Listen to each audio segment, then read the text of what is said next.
आप देख रहे हैं आवाज वैशाली की पटना बिहार से राहुल कुमार को रिपोर्ट देते हैं। स्थापना के लिए केंद्रीय खाद्य प्रसंस्करण मंत्री चिराग पासवान बिंदुओं को मद्देनजर रखते हुए हम लोग जगह का चयन करने के क्रम में और प्रबंधन कई जगह हम लोगों ने देखी मंत्रालय के भी तमाम भारत सरकार के तहत अग्रणी अनुसंधान तमाम लोग यहाँ पर आए हैं। उन लोगों ने भी ये संस्थान महिलाओं से क्रम में और महिलाओं का विकास हो इसके लिए संबंधित अध्ययन किया जा रहा है कि क्या ये जमीन का मुआयना दृष्टि किया से गया।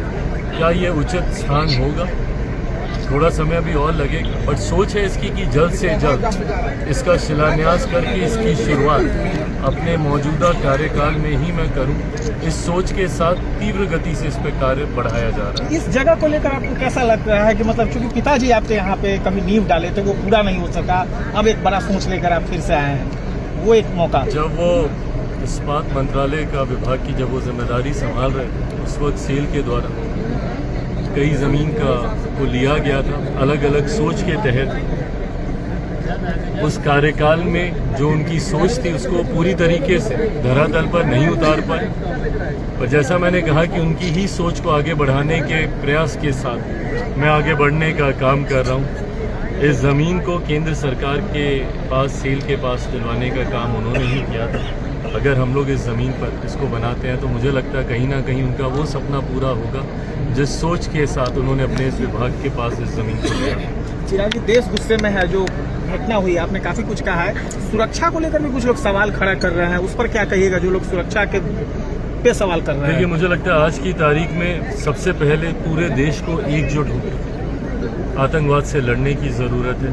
ये एक ऐसी घटना है जिसकी जितनी निंदा की जाए उतना कम है। जिस तरीके से आतंकियों ने इस कायराना हरकत को अंजाम देने का प्रयास किया, ऐसे में ज़रूरी है कि एक कड़ा संदेश ऐसे आतंकियों और उनका संरक्षण करने वाले लोगों तक जाए, जिसके लिए मेरे प्रधानमंत्री पूरी तरीके से समर्थ हैं। इसके पूर्व भी जब पुलवामा वाली भी घटना हुई थी, आतंकियों को और उनके संरक्षकों को मुंह तोड़ जवाब दिया गया था। अब जिस तरीके से पहलगाम की यह घटना हुई है, पूरा विश्वास मैं देश की जनता को आपके माध्यम से दिलाता हूँ। मेरे प्रधानमंत्री के नेतृत्व में हमारी सरकार जितने भी आतंकी हैं और उनके संरक्षक हैं, उनको उन्हीं की भाषा में मुंह तोड़ जवाब दिया जाएगा, कड़ा जवाब दिया जाएगा।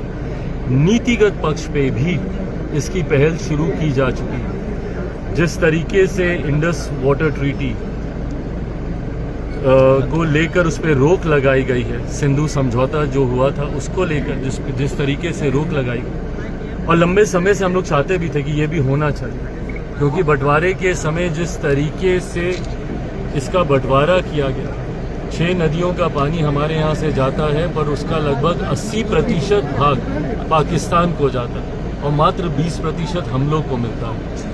उस वक्त किन परिस्थितियों में, किन कारणों में उस वक्त के प्रधानमंत्री, उस वक्त की सरकार ने इस समझौते को माना था, पर आज की तारीख में इस पर रोक लगा के मुझे लगता है कि ये बहुत बड़ा और कड़ा संदेश पाकिस्तान को दिया गया है, जो आतंकियों का संरक्षण करने का काम करता है। और ये एक शुरुआत मात्र है। आने वाले दिनों में कई ऐसे नीतिगत फैसले भी लिए जाएंगे और कड़ा जवाब भी दिया जाएगा। 2500 आतंकियों को मारने का मांग कर रहे हैं आरजेडी की तरफ से। बिहार के कई नेताओं ने कहा है कि 25 मरे हैं तो 2500 को मारने की जरूरत है पाकिस्तान में। हम लोग तो आतंकवाद के खात्मे की सोच के साथ ये सरकार आगे बढ़ रही है और हम लोगों ने किया भी है।